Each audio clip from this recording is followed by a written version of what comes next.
No man is indeed an island, and that translated to bilateral diplomacy connotes that no country can live in total isolation. We need each other's assistance for survival and developmental projects. And as such, the cordial ties that exist between these powerful sub-Saharan African countries, Ghana and Sierra Leone, continues to grow stronger and stronger, fostering peace and security for sub-regional posterity. And as such, on the program today, I sit with High Commissioner Mrs. Francess Virginia Anderson, who plays a very vital diplomatic role as the Sierra Leone High Commissioner to Ghana. On the program today, we will delve into bilateral relations, SDGs, tourism, and girl-child education. This is the program that helps connect the youth with positive opportunities geared towards the transformation of our continent at large. It is the Youth Time Show on Grace Live TV, with me, your host,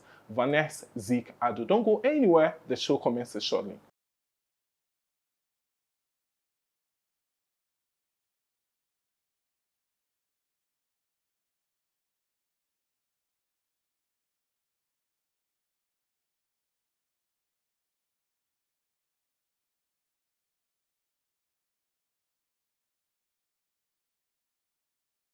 So welcome back to the Youth Time Show on Grace Live TV. Today promises to be extremely educative, informative as we sit with High Commissioner Mrs. Francess Virginia Anderson. And at the end of the show, you will attest the fact as to why I called it extremely educative. You are welcome, High Commissioner. Thank you so much, Mrs. Z.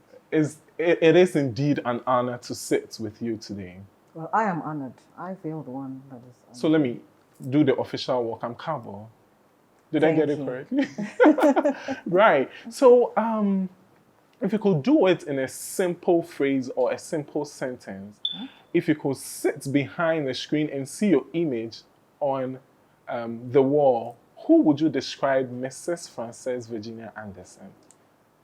I'll describe Francess as a go-getter, this person who has a lot of passion for people, especially the less privileged. This person who always wants to do things, nicely, but she can be an extremist, in some of the circumstances. But in a nutshell, she's someone who is not easy to understand, but very easy to be around. Right. Yes. Okay, so growing up, how was your childhood? And now, as a woman diplomat in our continent, how has the transition been? As a child, I had the opportunity to grow up in a home I call a democratic home. In a sense that my parents were not the tiger and tigress type. We never got to be forced into doing things. Rather, we were made to understand why we should do what they have chosen for us to do. Right. So that's why I would say democratic. And we will not run around or like go and hide when daddy's coming home. Rather, if mommy does something that is not okay for us, we always pray for daddy to come early so we can report that lady to her husband, and then he will take appropriate action. Right. So I grew up with that kind of confidence from home, and I was also had the privilege because we're four girls and a boy, and all the girls, all of us, all the children were educated. Wow. Our father laid emphasis on the fact that girls have to be highly educated, and he made sure that together with his wife, they ensured that it happened. And I'm grateful for that. Thank you so much. As you represent the hope for so many girls in Africa, we are extremely grateful. We will get to the bilateral relations very soon, but before you got here, did you have any alternative childhood ambitions, or this was the dream you wanted to live? Honestly, as I grew up, from primary school, I was perceived as this lawyer. I knew I'll make a very good lawyer. And when I got to secondary school, it got tougher because now I became this potential lawyer plus a motivational speaker, because I had this teacher he was an English teacher. he actually introduced me into public speaking, and I did tremendously well. So those were the two things that were going on. But I knew that was not, especially the law aspect, that's not what I wanted to do. So before my O levels, I knew that I would want to dive into tourism because it's a people industry, and I just love people. I just feel free around people, and so I had that shift by myself after my secondary education. Thank you so much. So, as a tourism ambassador and as a high commissioner, I think those are two big places to, work in. And coming to the prestigious award you won for, as the minister gave you that award, what kind of pressure does it put on you? Because coming to sub-Saharan Africa, we are a formulation of countries that don't really prioritize tourism, and we are getting there gradually. What pressure does it put on you as a high commissioner to make sure we get to the stage where we want to get to? Well, I want to say pressure, if I can divert a little. I believe in diversity. But are we making progress? We are. Sure. Tremendous progress. But honestly, there's so much more to be done. And as I was saying, I believe in diversity. So my first discipline was actually tourism. And then I just knew that if one day tourism, some things happen, would I be stuck there? The answer definitely was no. So I got my other qualification in business administration. And then don't be surprised because I'm still working on getting something else. And now I'm in diplomacy. Wow. So you see, I want to be as versatile as possible. But for where we are now, we're really making headway. But if we can actually consolidate what we have as a continent, there's so much more we can do. Right. Yes. Right. So collectively, we can achieve that. Okay. Yes. So coming to the situation between Ghana and Sierra Leone, these two powerful sub-Saharan African countries, what has been the journey so far between our bilateral relations, and what does the future hold for both countries? Well, Ghana and Sierra Leone, we date right back to the 1970s. And for me, even when I was I don't know if you are that young or, in my secondary school days, a lot of Ghanaian teachers were in Sierra Leone, with the crisis Ghana was facing at that time. I got the privilege of being taught by Ghanaian teachers. And a lot of them got married in Sierra Leone, and we have Ghanaian families there. So that's aside, but diplomatically, we have a lot of corporations that were signed even those days, and then there's a lot of work that is ongoing now for us to make them better. My president visited Ghana in 2018. That was his first working state visit to Ghana, and a lot of things happened between the two presidents. They are very good friends. Yes, and so the ministers, in the line ministries of their flagship programs had a lot of bilateral talks, and a lot is happening, which we'll be putting out when everything is 100% done. Right. Yes. So coming back to these bilateral relations, which was a little bit hindered, there were projects which were hindered by COVID, right? A lot of them. Are the Ghanaian authorities making good progress in making sure we combat this disease? I must be very honest. Ghana is doing extremely well. Thank you. In managing COVID. And in the region, in the sub-region, we're also looking at a lot of things to do. We have strategies as well, but definitely would have differences. But I would say in a nutshell that Ghana is doing extremely well. And I just hope that all those who are responsible to give support so that the government will continue in that trajectory will do so unreservedly. Unreservedly, we will achieve that. On that note, we take a quick commercial break. We'll be right back. Don't go anywhere. The show commences shortly.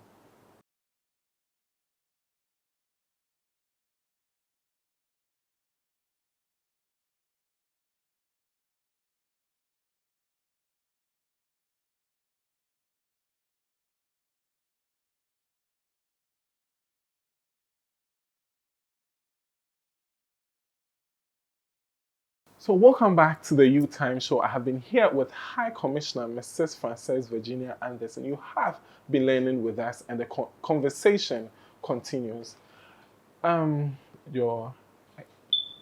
the difference between the ambassador and High Commissioner? Because I almost said Your Excellency. Yes, it's the same thing. Now, High Commissioner and Ambassador are the same thing. It depends on the country where you are. This is a Commonwealth state.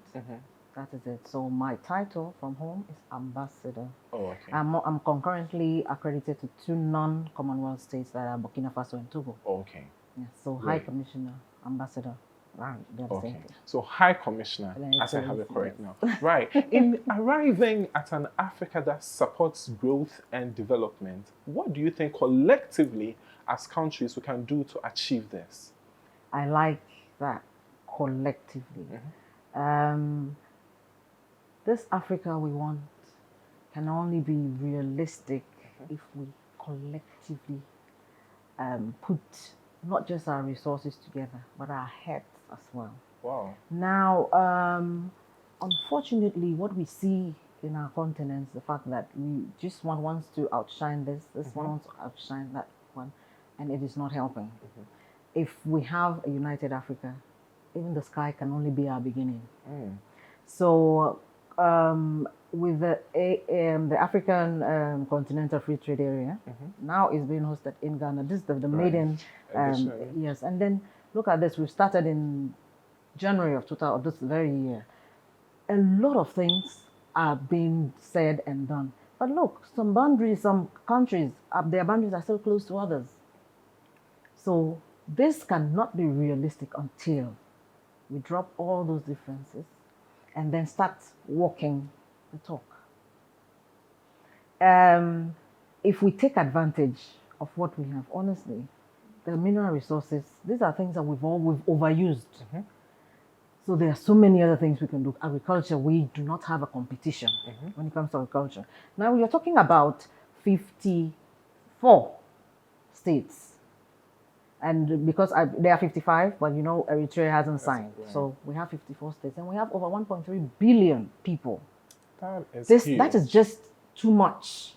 So again, it comes to us bringing our heads together. We have so much in terms of resources, in any way you want to term it. But this thing of, I want to be bigger than this, that is our challenge. Right. And I just pray that sooner than later, we come to that realization, and then we know that we are only better when we do it together. Right.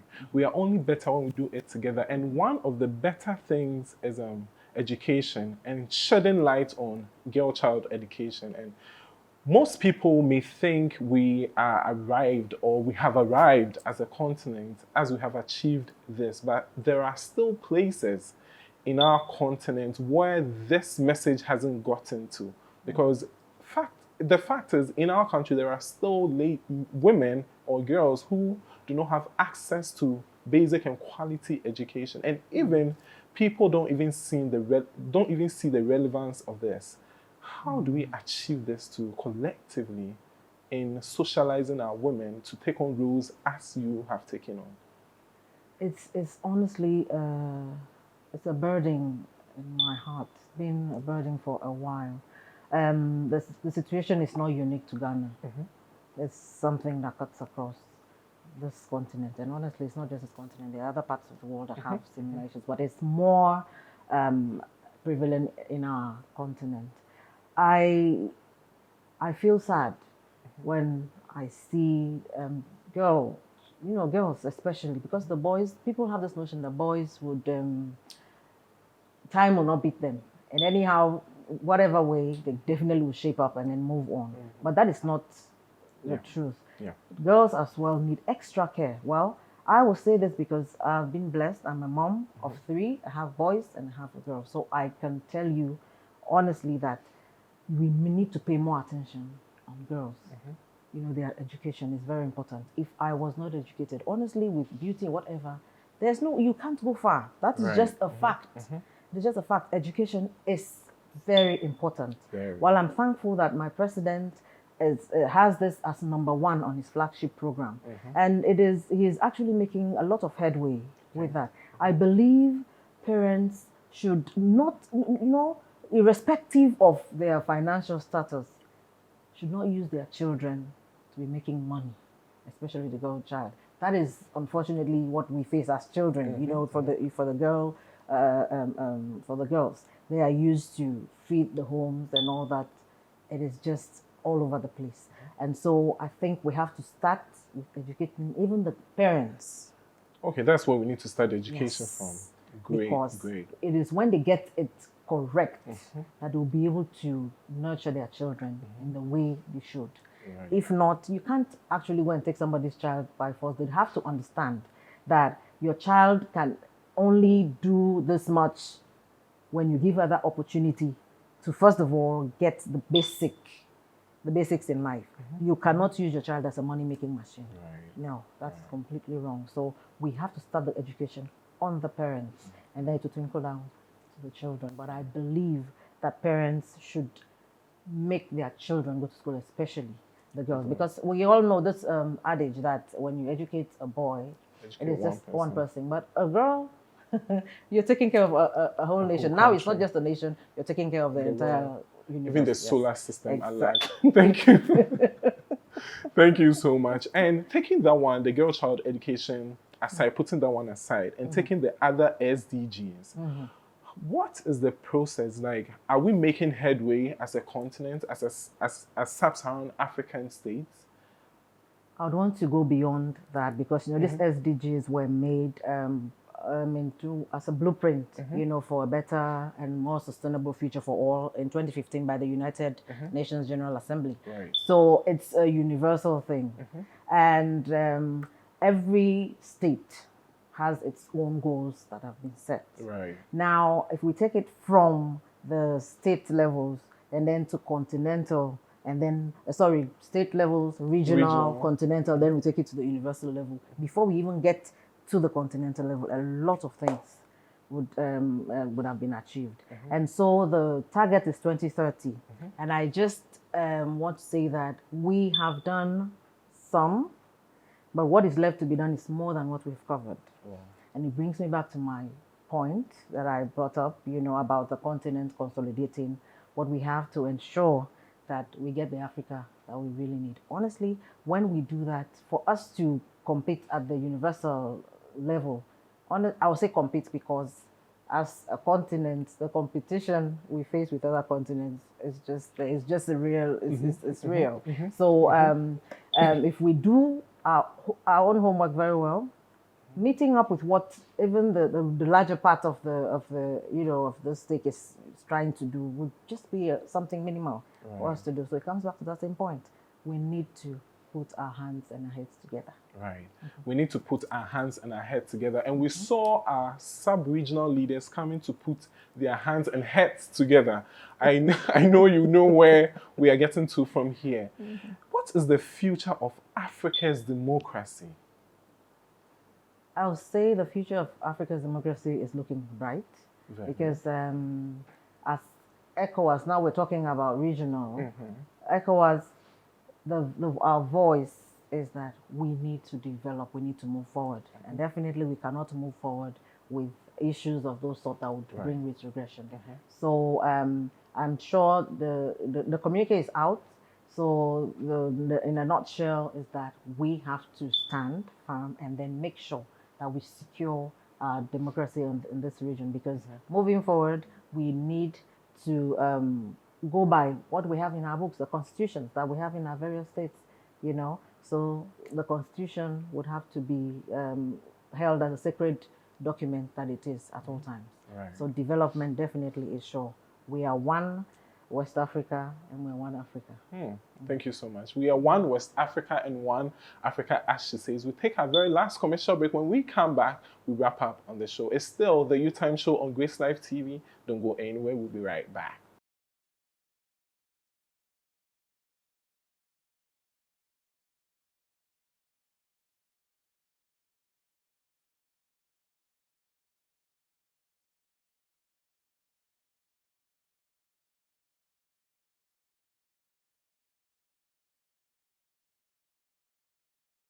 So welcome back to the Youth Time Show. I've been here with Her Excellency Mrs. Francess Virginia Anderson, and we will find out the rest of the information. You are most welcome. Thank you again. Like, today has been one of the heights of, my career as a broadcaster. So wrapping up on the show today, if you have, before we get to that, if you have any word of advice for African youth and African girls, we will take that kind of message from you. But before that, what are some of the opportunities for investors who want to invest in our continent and Sierra Leone? For Sierra Leone, we have pristine beaches. Our tourism is just one of its kind. Very. And we are very hospitable people, definitely. We always make sure that visitors around us feel extremely welcomed. Right. And so don't be surprised. We have a lot of other nationals in Sierra Leone who are staying there and who are even married to Sierra Leoneans. That's a normal thing for us. We also have 18 out of the 24 minerals in the world. Sierra Leone, yes. That's a very rich country. Yes, it is. And so many other things. But let me zero in on those two. And then on the wider spectrum, Africa has just way too much. Imagine with Sierra Leone, just those two that I gave you, and then other states have a lot of other things. So we put them together. Africa is just the future. Right. That's what Africa is indeed the future. Thank you so much for coming on the show. You're welcome. We are so grateful. And this is your camera. If you have any word of advice for any young lady, for African youth who aspire to be like you one day, what would you tell them? Well, first of all, I have been a young girl. So I will not be saying to you what I have not experienced or seen.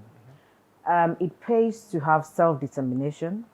It pays to know that you need to align your life correctly if you want to be highly placed in the future. It does not come by magic. It comes by hard work, and it comes by determination. So stay focused. You know things that you do that are not right. You stay away from those. And then you focus on making your life what you really want it to be. And when you have that and you have the backing of God, honestly, the sky can only be your starting point.